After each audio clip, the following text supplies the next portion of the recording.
যদি আমার মতো এরকম ফিঙ্গার ফুটবল খেলে খেলে গোল দিতে চান তাহলে ব্যাপারটা খুবই সহজ। একসময় ইউটিউব জগতে দাপুটে উপস্থিতি, পরবর্তীতে ছোট পর্দার জনপ্রিয় মুখ তামিম মৃধা এখন আর আগের মতো পর্দায় দেখা যায় না। অভিনয় জগৎ থেকে নিজেকে খানিকটা গুটিয়ে নিয়ে মন দিয়েছেন ইসলামী জীবনাচারে। বদলে গেছে তার বাহ্যিক রূপও। তাকে এখন নিয়মিত ধর্মীয় কন্টেন্টে দেখা যায় মুখ ভর্তি লম্বা দাড়িতে। প্রকাশ পাচ্ছে তার অভ্যন্তরীণ পরিবর্তনের বহিঃপ্রকাশও। সম্প্রতি সৌদি আরবে পবিত্র উমরা পালন করেছেন তামিম।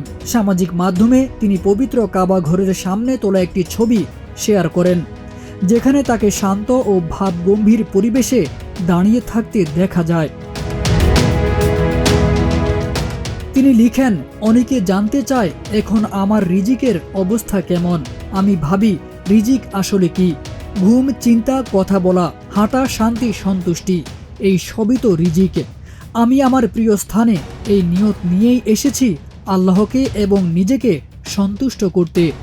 এর চেয়ে বড় রিজিক আর কি হতে পারে? চলতি বছরের শুরুতে গুঞ্জন উঠে তামিম মৃধা অভিনয় ছেড়ে দিয়েছেন, যদিও তিনি সরাসরি সেটা স্বীকার করেননি। তবে তাকে আর অভিনয়ে দেখা যায়নি। বর্তমানে ইসলামিক জীবনধারায় নিজেকে গড়ে তোলার চেষ্টা করছেন তিনি। শোবিজে থেকে ইবাদতের পথে এই রূপান্তর ভক্তদের মাঝে মিশ্র প্রতিক্রিয়া তৈরি করেছে। কেউ বলছেন তামিম এখন আত্মার শান্তির পথ খুঁজে পেয়েছেন, কেউ বা বলছেন তার এই পরিবর্তন অনুপ্রেরণা হয়ে থাকছে তরুণদের জন্য।